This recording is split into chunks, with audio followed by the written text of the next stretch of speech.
بسم اللہ الرحمن الرحیم۔ السلام علیکم۔ آپ دیکھ رہے ہیں D D P Analytica. P T I کی سینئر لیڈرشپ نے فیصلہ کیا، لاہور میں ان کی میٹنگز ہوتی رہیں زبان پاک عمران خان کے ساتھ، اور وہاں پہ فائنلی یہ فیصلہ ہوا کہ پنجاب اور کے پی کے کی اسمبلیز جو ہیں ان کو ڈیزالو کر دیا جائے۔ اس کی ڈیٹ کیا ہوگی اس پہ ابھی تک کوئی فیصلہ نہیں ہوا، کیونکہ اس کے لیے ابھی مشاورت جاری ہے۔ اس کے لیے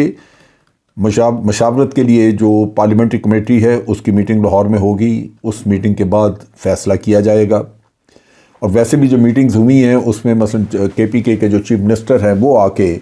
عمران خان کو مل گئے، اور میرا خیال ہے ایک کنسنسس ڈیولپ ہو گیا کہ ہمیں اسمبلیاں ڈیزالو کرنی ہیں۔ پرویز الہی صاحب کے ساتھ میٹنگ جو ہے وہ کل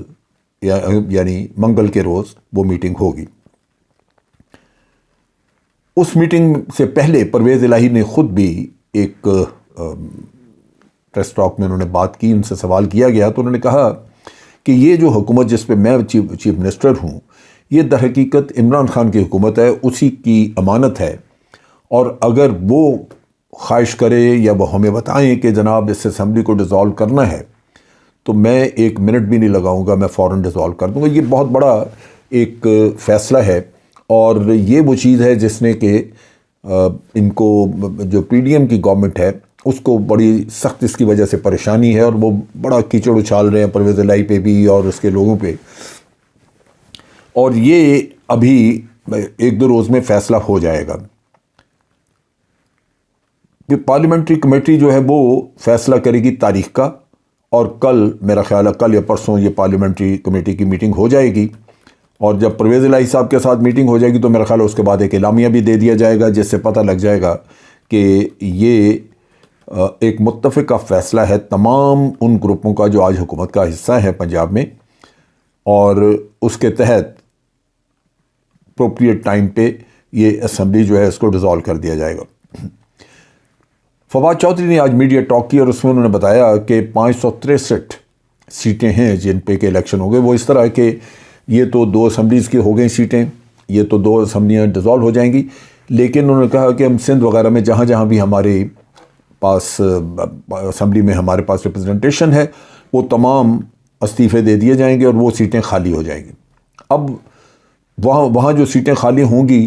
وہ کوئی تھوڑی نہیں ہے، مثلا سندھ میں کافی زیادہ سیٹیں ہیں، 583 سیٹیں ایسی ہیں جو کہ پی ٹی آئی خالی کرے گی۔ اب اتنی بڑی تعداد میں جب یہ سیٹیں خالی ہوتی ہیں، اور خاص طور پہ 2 اسمبلیاں بھی جب ختم ہو جاتی ہیں، تو فیکچولی تو یہاں پہ ہونے چاہیے تھے جنرل الیکشن۔ اگر آپ کچھ وقت پہلے کی گفتگو سنیں، اس میں رانا ثناء اللہ کی سٹیٹمنٹ ہے، اس میں خواجہ آصف کی سٹیٹمنٹ ہے، احسن اقبال صاحب کی سٹیٹمنٹس ہیں، جس میں انہوں نے بار بار کہا ہے کہ اگر عمران خان کو اتنا ہی شوق ہے کہ فوری جنرل الیکشنز ہوں تو جن اسمبلیوں میں یہ بیٹھے ہیں ان اسمبلیوں کو ختم کر دیں، اور بلکہ 1-2 سٹیٹمنٹس تو ایسی ہیں جہاں انہوں نے کہا کہ جی یہ ادھر اسمبلیاں چھوڑیں تو ہم ساتھ ہی الیکشن کا اعلان کر دیں گے۔ اب اسمبلیاں تو چھوڑنے کا انہوں نے کہہ دیا، لیکن اس کے ساتھ جو دکھ، درد اور پریشانی پی ڈی ایم کی صفوں میں مچی ہے وہ دیکھنی ہے، وہ دیکھنے والی ہے، کیونکہ اب سے وہ بلکنے شروع ہو گئے ہیں اور بھاگ دوڑ شروع ہو گئی ہے۔ پہلے تو خرید و فروخت کے لیے کہ لوگ کسی نہ کسی طرح خریدے جائیں اور ان کو اسمبلی نہ ٹوٹنے دی جائے۔ وہ شاید پروسیس مشکل ہو، کامیاب نہ ہو، کیونکہ چودھری پرویز الہی کم از کم اپنے لوگوں کے لیے تو وہ بڑے فارملی کھڑے ہو گئے ہیں کہ جی ہم عمران خان جیسے کہے گا ہم کر دیں گے، لیکن یہ دعویٰ کر رہے ہیں پی ڈی ایم والے کہ جی بعض لوگ جو جمہوریت پسند ہیں پی ٹی آئی کے، جو سمجھتے ہیں کہ نئی اسمبلیوں کو اپنی مدت پوری کرنی چاہیے، چلتے رہنا چاہیے، وہ لوگ جو ہیں وہ ہمیں بھی کانٹیکٹ کر رہے ہیں۔ یہ ایک جھوٹ ہے، جبکہ میں سمجھتا ہوں کہ پی ٹی آئی کی صفوں میں جو بکاؤ مال تھا وہ نکل چکا ہے، اور اب ایک اتحاد اور اتفاق رائے موجود ہے، اور جو کہ بڑا ضروری ہے ان کے لیے، ورنہ ان کی یہ موو جو ہے وہ ناکام ہو سکتی ہے۔ یہاں پہ ایک اور جو نیکسس نظر آیا وہ ہے الیکشن کمیشن کا اور پی ڈی ایم کی گورنمنٹ کا۔ عمران خان ہمیشہ کہتے رہے ہیں کہ الیکشن کمیشن جو ہے یہ غیر جانبدار نہیں ہے، اور بہت سارے انہوں نے اس کے تقریباً انہوں نے کہا جی 8 ایسے کیسز تھے جہاں ہمارے خلاف فیصلہ کیا الیکشن کمیشن نے، اور جب ہم عدالتوں میں گئے تو وہ ہمارے حق میں فیصلہ ہو گیا۔ اس کا مطلب ہے کہ الیکشن کمیشن جو ہے وہ معاندانہ کارروائی کر رہا تھا، وہ ان کے خلاف کارروائی کر رہے تھے، غیر جانبدار نہیں تھے۔ اچھا، یہاں بھی وہ ان کا رویہ ہمارے سامنے نظر آتا ہے۔ وہ رویہ یہ ہے کہ ادھر ایک پریس کانفرنس کی پی ڈی ایم کے لوگوں نے یا پی ایم ایل این کے لوگوں نے، اور انہوں نے کہا کہ جی ہم اسمبلیاں نہیں ٹوٹنے دیں گے، ہم ہر حربہ استعمال کریں گے۔ تو الیکشن کمیشن کو کسی نے پوچھا ہی نہیں، وہ خود بخود باہر آ گئے اور انہوں نے اعلان کیا کہ جناب اگر یہ اسمبلیاں توڑتے ہیں تو ہم تو 60 دن کے اندر اندر ان 2 اسمبلیوں کے الیکشن کرا دیں گے، جہاں کہیں اور بھی کوئی انہوں نے سیٹ چھوڑی وہاں بائی الیکشن کرا دیں گے، اور نیشنل اسمبلی ہم نہیں اس کا کوئی الیکشن نہیں کرائیں گے۔ یہ وہی سٹانس ہے جو 100% پی ڈی ایم لے رہی ہے۔ سو یہ ایک اور بڑی کھل کے بات سامنے آ گئی کہ الیکشن کمیشن جو ہے وہ کوئی بھی بات یا فیصلہ ایسا نہیں سنا رہا کر رہا جو کہ غیر جانبدارانہ ہو۔ پھر الیکشن کمیشن نے یہ بھی انہوں نے کہا، آپ کو یاد ہوگا کہ جب شروع میں پہلی دفعہ الیکشن کا مطالبہ پی ٹی آئی نے کیا اور پی ٹی آئی کورٹ میں گئی تو وہاں پہ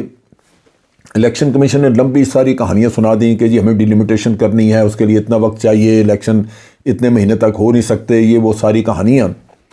اور آج وہ ہر چیز کا کہہ رہے ہیں کہ جی جتنا مرضی کرا لیں، 60 دنوں میں ہم کرا دیں گے، لیکن جنرل الیکشن کی طرف نہیں آنا انہوں نے، وہ نہیں آنا چاہ رہے۔ اس کے لیے انہوں نے یہ کہا ہے کہ اگر ہم یہ بائی الیکشن کراتے ہیں تو پھر اسی سال میں جنرل الیکشن ہمارے لیے کرانا مشکل ہوگا۔ یہ ایک اور یعنی اپنی طرف سے خود ہی انہوں نے ایک قصہ کھڑا کر دیا، جبکہ اگر 3 مہینے یا 4 مہینے بعد آپ نے جنرل الیکشن کرانا ہے تو بائی الیکشن کی ضرورت کہ آپ 3 مہینے پہلے جنرل الیکشن کروا دیں۔ لیکن جنرل الیکشن چونکہ پی ڈی ایم نہیں کروانا چاہتی، اس لیے یہ رستہ کبھی بھی باوجود اس کے کہ ان کی قانونی ذمہ داری ہے الیکشن کمیشن کی، وہ یہ رستہ کبھی بھی نہیں دکھائیں گے پی ڈی ایم کو، کیونکہ پی ڈی ایم اور ان کی میرا خیال ہے کہ آپس میں بات چیت ہو چکی ہوگی۔ انہوں نے ساتھ یہ بھی کہا ہے کہ یہ اتنی سیٹوں پہ جب ہمیں 2 اسمبلیوں کی سیٹوں پہ بائی الیکشن کروانا پڑا تو ہمیں 22 ارب روپیہ چاہیے ہوگا۔ اب یہ انہوں نے کانسٹیٹوئنسیز کا بھی ذکر کیا کہ ہر کانسٹیٹوئنسی میں تقریباً 40-50 کروڑ روپیہ خرچ آتا ہے، یا میرا خیال ہے 5-6 کروڑ روپیہ خرچ آئے گا جب جو بھی، لیکن بات وہی ہے کہ یہ 22 ارب روپیہ ٹوٹل چاہیے ہمیں اس کام کے لیے۔ ویسے پیسے کی قلت ہے، آپ کو پتہ ہی ہے، پھر کیوں جنرل الیکشن اور بائی الیکشن علیحدہ کرائے جائیں؟ آج یہ حکومت چلتی ہے تو ملک کا بیڑا غرق ہوا ہے اور ہو رہا ہے۔ میں کامران خان کی سن رہا تھا، ایک ٹویٹ دیکھ رہا تھا جہاں وہ کہنے لگا کہ ایل سی کھل نہیں رہی، آپ ایل سی کھولتے ہیں تو باہر کے ملک جو ہیں وہ آپ سے 8-10% اس پہ زیادہ پیسے مانگتے ہیں، کیونکہ رسک انوالوڈ ہے۔ کئی جگہوں پہ امپورٹس وغیرہ جو ہے وہ رک گئی اس وجہ سے کہ آپ کے پاس فارن ایکسچینج نہیں ہے۔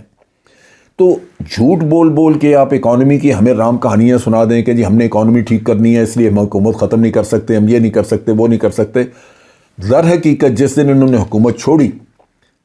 کیونکہ الیکشن تو یہ جیت نہیں سکتے، ان کے جو حالات ہیں یہ الیکشن جیت نہیں سکتے، یہ 13 کی 13 پارٹیاں مل کے بھی ضمنی الیکشن میں پی ٹی آئی کو نہیں ہرا سکیں، اور وقت کے ساتھ ساتھ ان کی پاپولیرٹی اور ختم ہوگی۔ اب یہ الیکشن جیت نہیں سکتے، لیکن اس وقت جب یہ الیکشن ہار کے ایک طرف ہو کے بیٹھیں گے تو جو اکانومی کا حال ہوگا اس وقت ملک کا، وہ تو تباہی مچ جائے گی۔ ڈیفالٹ تو ہونا یہ ملک جائے گا کدھر؟ میں بڑا حیران ہوتا ہوں کہ ان لوگوں کو کسی کو بھی تھوڑی سی نہ شرم اور نہ ہی ملک کا کوئی احساس اور خیال ہے کہ ہم نے اتنی بڑی پولیٹیکل انسٹیبلٹی کریٹ کر کے رکھی ہوئی ہے، اس کو ختم کرنے کے لیے صرف ایک جنرل الیکشن ایک رستہ ہے، وہ نہیں اختیار کیا جا رہا۔ سو یہ بہانہ بازی ساری کر کے تو الٹیمیٹلی الیکشن کمیشن ساتھ ملا کے لگتا یہی ہے کہ یہ اسمبلیاں اگر توڑ بھی دیں تو اس کے بعد بھی یہ الیکشن نہیں کرائیں گے، گورنر راج یہ وہ ہیرا پھیری کر کے یہ چلاتے رہیں گے۔ مجھے یوں لگتا ہے کہ بالآخر عوام کو اٹھنا ہوگا، اور شاید یہ جو جس طرح باندھے جا رہے ہیں ہر کوشش کے سامنے، شاید پھر کوئی انقلاب ہی ہو ایسا رستہ جو کہ اختیار کر کے تو ان لوگوں سے جان چھڑائی جا سکے۔ آج کے لیے اتنا ہی۔ افواج پاکستان زندہ باد، پاکستان پائندہ باد۔